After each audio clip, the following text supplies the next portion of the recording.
Good morning বন্ধুরা, কেমন আছো সবাই? আশা করি সবাই ভালো আছো। আমি খুব একটা ভালো আছি সেটা বলবো না, তবে আজকে একটু ভালো আছি। আজকে অবশ্যই ভালো আছি। তো এটা যেদিনের ভিডিও সেদিন মনটা ভালো ছিল না, খুব একটা ভালো ছিল না। তো তার কারণটা তোমাদেরকে পরে বলছি। তো সকালবেলা ঘুম থেকে উঠেছি অনেকটাই দেরিতে। এখনও খাওয়া দাওয়া হয়নি। ছেলেকে খাইয়ে দিয়েছি, এখন বাজে ওই 11টা বাজতে 10, দেখতে পাচ্ছ। ঝাড়ু টাড়ু দেওয়া হয়নি, এমনকি ঘর দুয়ারও মোছা হয়নি, বিছানাও তোলা হয়নি। তো চলো কাজগুলো একটু একটু করে সারি আর তোমাদেরকে বলি যে কেন মন খারাপের ব্যাপার। তো সোনুর বাবা প্রতিদিন যেরকম ডিউটি যায়, ডিউটি গিয়েছে। তো ডিউটি থেকে একবার বাড়ি আসছিলো দুধ দিতে, তো দুধটা দিয়ে তারপরে আবার ডিউটি চলে যায়। তো ডিউটি যায়, জানি যে 5টার সময় বাড়ি চলে আসবে। তো 4টার সময় হঠাৎ ফোন করে আমাকে বলছে যে আমি কটক যাচ্ছি, কটক মেডিকেল যাচ্ছি। আমি বলি কেন, কী ব্যাপার? বললো এখানে মানে ওই যে বিপদ বলে কয়ে আসে না, সত্যি আমার ওই শর্ট সার্কিট হয়ে গিয়েছিলো, শর্ট সার্কিট থেকে ব্লাস্ট হয়েছে। তো সেখান থেকে আমার যে কপাল আর সামনের যে চুলটা সেটা পুড়ে গেছে। আমি তো রীতিমতো অবাক হয়ে গেছি। আর কি বলো তো, ওখান থেকে সোজা গাড়িয়ে করে যাচ্ছে, সেই জন্য আমি দেখতেও যেতে পারছি না। আর আমি তো এখানে রাস্তাঘাট চিনিও না, বা আমাদেরকে যেতেও দেবে না, ঠিক আছে।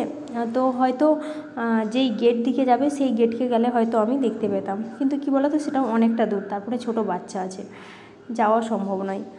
তো আমি ফার্স্টে তো আমি বুঝতেই পারিনি যে কী হয়েছে। ফার্স্টে যখন বলেছে তখন আমি ভেবেছি হয়তো খালি শর্ট লেগেছে বা কিছু হয়েছে। তো আমি বললাম মেডিকেল কটককে যেতে হবে? বলছে হ্যাঁ, এটা এখানে নিয়ম, এরা এখানে ফার্স্ট ট্রিটমেন্টটা করে দিবে, দিয়ে তোমাকে মেডিকেল নয়তো এই কটক নয়তো ভুবনেশ্বরে যেখানে হোক তোমাকে রেফার করে দিবে।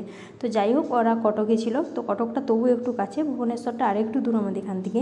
তো তারপরে এখন ফাইনালি ওরা বাড়ি চলে আসছে। ওরা বলতে দুজনের হয়েছিল, মানে যে আঙ্কেল বলে আমাদের শুনেছো তো, যে আঙ্কেল করে, তো সেই আঙ্কেল আর ওর বাবার দুজনেরই একসাথে হয়েছিল। তো যাই হোক, দুজনেই এখন মোটামুটি ভালো আছে।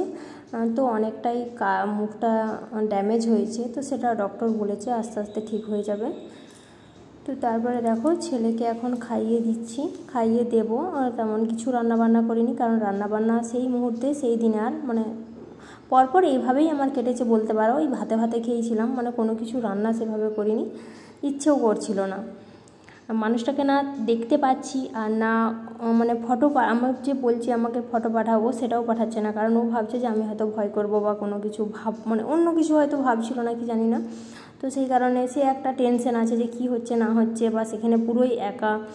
তো কতটা হয়েছে, কি হয়েছে, কোনো কিছুই তো জানতে পারি না। তো বাড়ি আসতে দেখছি যে অনেকটাই ড্যামেজ হয়েছে। তো হয়তো বললাম যে ডক্টর বলেছে ঠিক হয়ে যাবে।